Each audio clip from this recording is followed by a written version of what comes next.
Do you want to know an insanely simple wealth building principle that can completely change your net worth while you don't have to do any extra work? That's what I'm going to share with you in this video.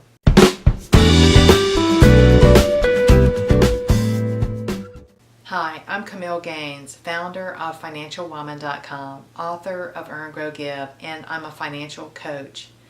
In this video, I want to share with you the simplest principle that it's so simple that it's almost embarrassing to talk about it and share it with you, yet it's so elusive and so overlooked. We miss it. The things that are the simplest are often the hardest to do, or they're the easiest to miss. And this principle is simply to buy things when they're on sale. Now, hear me out. I want to show you some numbers on how important this is. I'm not talking about groceries. Groceries are important to buy on sale. I buy them on sale. But this applies with everything in your life. That's one of the major principles that I share is buy things when they're on sale. That applies to stock, that applies to bonds, that applies to real estate, that applies to cars, that applies to groceries, handbags, whatever it is. Buy things when they're on sale, because what happens when they're on sale? You have more money at the end of the day, right? So let's look at an example that applies to almost everyone. Let's say that you decide to buy a home and it costs $500,000. I live in Austin, so the market is a bit inflated here, but let's say $500,000. And let's say that you want this home right away, and the market's been really strong for a number of years, and it's maybe a little bit hard to find a house because the market has been so strong, but still, you've got to have that house. So you go ahead and buy a house for $500,000. What if you wait a couple of years, 3 years, something like that, when the market turns around, it corrects, it drops hard, and that same house is on the market again for $375,000. You've just saved, in essence, made $125,000, actually way more than that. If you're mortgaging your home, which most people do, you've probably saved, I don't even want to guess the math, but $300,000. So that's like making an extra $300,000. But anyway, let's keep it simple, and let's say that you saved $125,000 by waiting to buy that home that you really wanted until it was on sale. Now, what would you do in the meantime? There's so many options. You could rent, you could buy a little townhome or something that you could later turn into a rental property, something that costs much less than the $500,000 home. But there are a lot of options. But let's just say that you did wait, and you were smart, and you waited until things were on sale until you bought that home. And you bought that home for $375, thereby saving that $125,000. Now, I want to look at my numbers here because I want to make sure I get them right. And I want you to understand the difference in that $125,000 savings that you made over waiting until houses were on sale. So let's say that you took that $125,000 and you invested it and you earned 7%.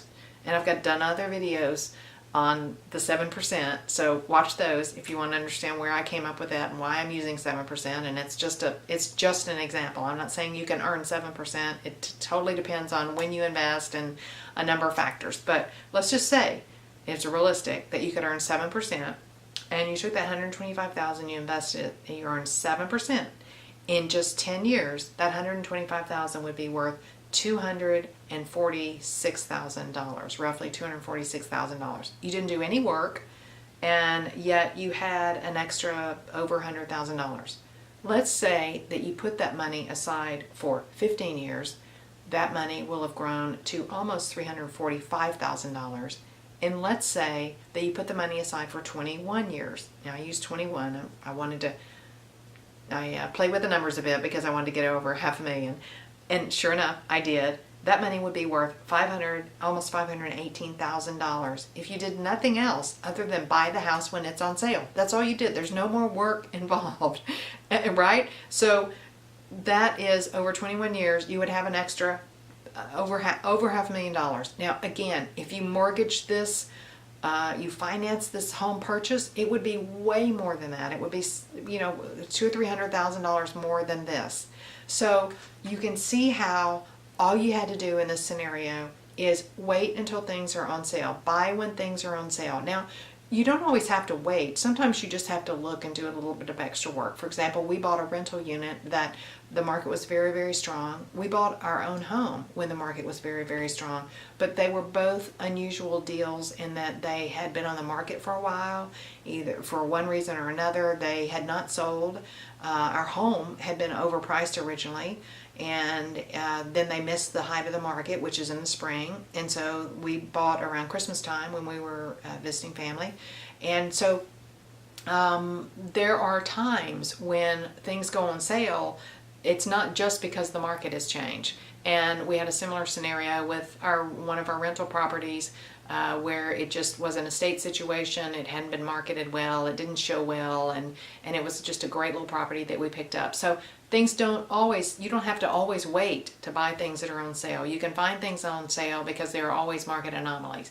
But that's all I wanted to share with you in this video. It's not all, because I don't want to discredit the importance of this. You can see how this has a huge, huge impact on your wealth accumulation and how it completely changes your financial future if you simply buy things when they are on sale, whether that's stocks, whether that's bonds, whether that's a home, whether that is, a purse, a car, whatever it is. Buy when it's on sale. End of the day, you have way more money. That's what I wanted to share with you in this video. If you liked it and you found this information helpful, I'd love it if you would give me a thumbs up at the bottom of the video. Feel free to write any comments or ask any questions in the comment section under this video. Thank you for watching.